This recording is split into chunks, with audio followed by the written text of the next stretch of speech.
ಕರ್ನಾಟಕ ರಾಜ್ಯದಲ್ಲಿಂದು ಶೈಕ್ಷಣಿಕ ಮೌಲ್ಯಗಳನ್ನು ಎತ್ತಿ ಹಿಡಿಯುತ್ತಿರುವಂತಹ ಟೀಚರ್ ಶೈಕ್ಷಣಿಕ ಮಾಸಪತ್ರಿಕೆ ಮತ್ತು ಮಕ್ಕಳ ಸಾಹಿತ್ಯದ ಗುಬ್ಬಚ್ಚಿ ಗೂಡು ಪತ್ರಿಕೆಗಳು ಮಾತ್ರ ಜೀವಂತವಾಗಿ ಉಳಿದಿವೆ. ಈ ಪತ್ರಿಕೆಗಳನ್ನು ಚಂದಾ ಪಡೆಯುವ ಮೂಲಕ ಉಳಿಸಿ ಬೆಳೆಸುವುದು ಪ್ರತಿಯೊಬ್ಬ ಶಿಕ್ಷಕರ ಮತ್ತು ಸಾರ್ವಜನಿಕರ ಜವಾಬ್ದಾರಿಯಾಗಿದೆ ಎಂದು ರಾಷ್ಟ್ರೀಯ ಶಿಕ್ಷಕರ ಫೆಡರೇಷನ್ ಅಧ್ಯಕ್ಷ ಬಸವರಾಜ ಗುರಿಕಾರ್ ತಿಳಿಸಿದರು. ಧಾರವಾಡದ ಕರ್ನಾಟಕ ವಿದ್ಯಾವರ್ಧಕ ಸಂಘದಲ್ಲಿ ಭಾರತ ಜ್ಞಾನ ವಿಜ್ಞಾನ ಸಮಿತಿ, ಕರ್ನಾಟಕ ರಾಜ್ಯ ಸರ್ಕಾರಿ ನೌಕರರ ಸಂಸ್ಕೃತಿ ಮತ್ತು ಸಾಹಿತ್ಯ ಪರಿಷತ್ತು ಹಾಗೂ ಪರಿಸರ ಪ್ರೇಮ ತಂಡದ ಆಶ್ರಯದಲ್ಲಿ ಹಮ್ಮಿಕೊಂಡಿದ್ದ ಟೀಚರ್ ಪತ್ರಿಕೆಯ ಬೆಳ್ಳಿ ಹಬ್ಬದ ಚಂದಾ ಆಂದೋಲನ ಮತ್ತು ವಿವಿಧ ಪ್ರಶಸ್ತಿ ಪ್ರದಾನ ಸಮಾರಂಭವನ್ನು ಸಸಿಗೆ ನೀರೆರೆಯುವ ಮೂಲಕ ಉದ್ಘಾಟಿಸಿ ಮಾತನಾಡಿದರು. ಇದೇ ಸಂದರ್ಭದಲ್ಲಿ ಮಾತನಾಡಿದಂತ ಅವರು, ಸರ್ಕಾರಿ ಶಾಲೆಗಳು ಮೂಲಭೂತ ಸೌಕರ್ಯಗಳ ಕೊರತೆಯನ್ನ ಹೋಗಲಾಡಿಸಲು ಸರ್ಕಾರ ಗಂಭೀರವಾಗಿ ಚಿಂತಿಸಬೇಕಿದೆ. ಕೃತಕ ಬುದ್ಧಿಮತ್ತೆ ಜಾರಿಗೆ ಬಂದರೆ ಮುಂದಿನ ದಿನಗಳಲ್ಲಿ ಶಿಕ್ಷಣ ಕ್ಷೇತ್ರಕ್ಕೆ ದೊಡ್ಡ ಮಟ್ಟದ ತೊಂದರೆಯಾಗುವ ಸಾಧ್ಯತೆ ಇದೆ ಎಂದು ಆತಂಕ ವ್ಯಕ್ತಪಡಿಸಿದರು. ಅದನ್ನು ಇನ್ನೂ ಗಟ್ಟಿಗೊಳಿಸತಕ್ಕಂತ ಒಂದು ಕಾರ್ಯವನ್ನ ಮಾಡಬೇಕಾಗುತ್ತೆ. ಇವತ್ತು ರಾಜ್ಯದಲ್ಲಿ ವೈಜ್ಞಾನಿಕವಾಗಿ, ಶೈಕ್ಷಣಿಕವಾಗಿ, ಸಾಮಾಜಿಕವಾಗಿ ಭಾರತ ಜ್ಞಾನ ವಿಜ್ಞಾನ ಸಮಿತಿ ಬಹಳಷ್ಟು ಉತ್ತಮವಾದಂತಹ ಕಾರ್ಯವನ್ನು ಮಾಡ್ತಾ ಇದೆ. ಬಹುಶಃ ಧಾರವಾಡ ಜಿಲ್ಲೆಯಲ್ಲಿಯೇ ಗುರು ತಿಗಡಿ ಅವರ ಸಾರಥ್ಯದಲ್ಲಿ ಹೆಚ್ಚಿನ ಕಾರ್ಯಕ್ರಮಗಳು ಭಾರತ ಜ್ಞಾನ ವಿಜ್ಞಾನ ಸಮಿತಿಯಿಂದ ಧಾರವಾಡದಲ್ಲಿ ಆಗ್ತವೆ. ಒಂದು ಉತ್ತಮವಾದಂತಹ ಪ್ರಗತಿಪರವಾದಂತಹ ಸಂಘಟನೆ ಭಾರತ ಜ್ಞಾನ ವಿಜ್ಞಾನ ಸಮಿತಿಯಾಗಿದೆ.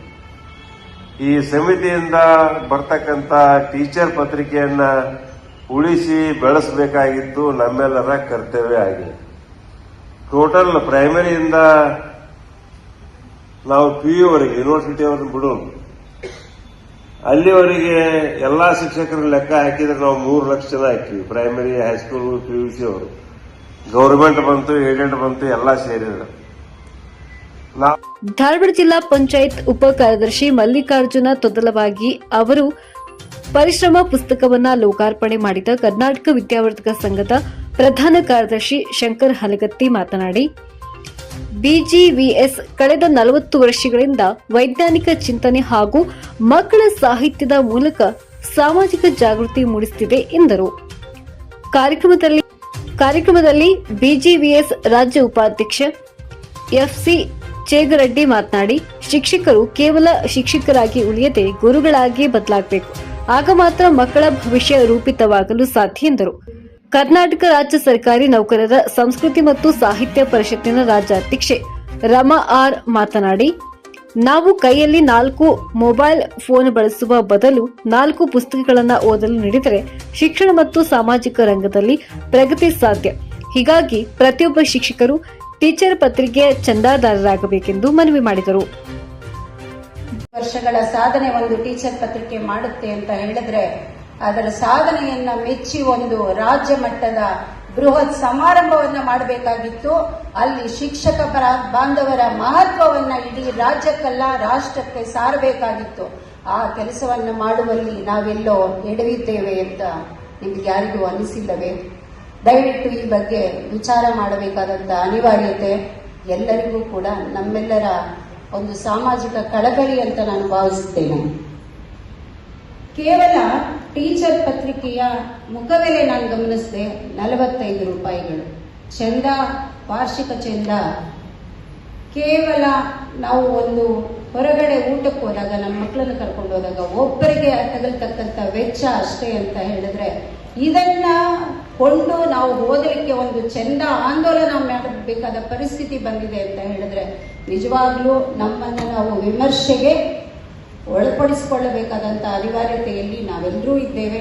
ದಯವಿಟ್ಟು ವೇದಿಕೆಯ ಮೇಲೆ ಇರ್ತಕ್ಕಂಥ ಎಲ್ಲಾ ಗಣ್ಯಮಾನ್ಯರಲ್ಲಿ ನನ್ನದೊಂದು ಮನವಿ, ಸವಿನಯ ಮನವಿ, ಇದು ಶಿಕ್ಷಕರೆಲ್ಲರೂ ಕೂಡ ಕುಳಿತು ಚರ್ಚೆ ಮಾಡಿ ಒಂದು ತೀರ್ಮಾನವನ್ನು ತಗೊಂಡು ಮುಂದಿನ BGVS ಧಾರವಾಡ ಜಿಲ್ಲಾ ಅಧ್ಯಕ್ಷ ಗುರು ತಿಗಡಿ ಅಧ್ಯಕ್ಷತೆ ವಹಿಸಿದ್ದ ಈ ಸಮಾರಂಭದಲ್ಲಿ ಮಲ್ಲಿಕಾರ್ಜುನ ತೊದಲಬಾಗಿ, ಗಣಿತ ತಜ್ಞ KG ದೇವರಮನಿ, LI ಲಕ್ಕಂನವರ್ ಸೇರಿದಂತೆ ಹಲವು ಗಣ್ಯರು ಉಪಸ್ಥಿತರಿದ್ದರು.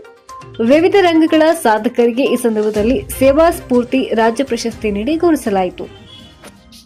ಹಣವಂತಿರಬಹುದು, ಆದ್ರೆ ಇಂಥ ಕಾರ್ಯಕ್ರಮವನ್ನ ಎಲ್ಲೂ ಮಾಡಿದ್ದು ನಾನು ನೋಡ್ಲಿಲ್ಲ. ಮಾಡ್ತಾರೆ ಬರೀ ನಮ್ಮ ಉಡುಪಿ ಜಿಲ್ಲೆಯವರನ್ನ ಮಾತ್ರ ಸೇರಿಸ್ಕೊಂಡು ಮಾಡ್ತಾರೆ, ಬೇರೆ ಬೇರೆ ಜಿಲ್ಲೆಯವರನ್ನ ಕರೆದು ಮಾಡಿದ್ದು ಇಲ್ಲ. ಆದ್ರೆ ನೀವು ಇಲ್ಲಿ ಇಂತಹ ಕಾರ್ಯಕ್ರಮಗಳನ್ನ ಮಾಡಿ ನಮ್ಮನ್ನ ಕರೆಸಿದ್ದು, ನಾವು ಈ ಕಾರ್ಯಕ್ರಮದಲ್ಲಿ ಪಾಲ್ಗೊಂಡಿದ್ದು ಒಂದು ರೀತಿ ನಮ್ಮ ಅದೃಷ್ಟ ಅಂತಲೇ ನಾನು ತಿಳ್ಕೊಳ್ತೀನಿ. ಹಾಗೆ ಉಪನ್ಯಾಸದಲ್ಲಿ ಹೇಳಿದ್ರು ಸರ್, ನಮ್ಮ ಕಡೆ ತುಂಬಾ ಪ್ರೈವೇಟ್ ಶಾಲೆಗಳಿದ್ದಾವೆ, ಅಲ್ಲಿ ಪೈಪೋಟಿ, ನಮ್ಮ ಸರ್ಕಾರಿ ಶಾಲೆಗಳನ್ನ ನಾವು ಉಳಿಸ್ಕೊಳ್ಳುವುದೇ ಕಷ್ಟ ಅನ್ನುವ ಪರಿಸ್ಥಿತಿ ಬಂದಿದೆ. ಹಣ ಇದ್ದ ಮಾತ್ರಕ್ಕೆ ಎಲ್ಲ ಕೆಲಸ ಮಾಡ್ಲಿಕ್ಕೆ ಆಗುದಿಲ್ಲ ಅಂತ ತೋರಿಸ್ಕೊಟ್ಟಿದ್ರಿ ಸರ್.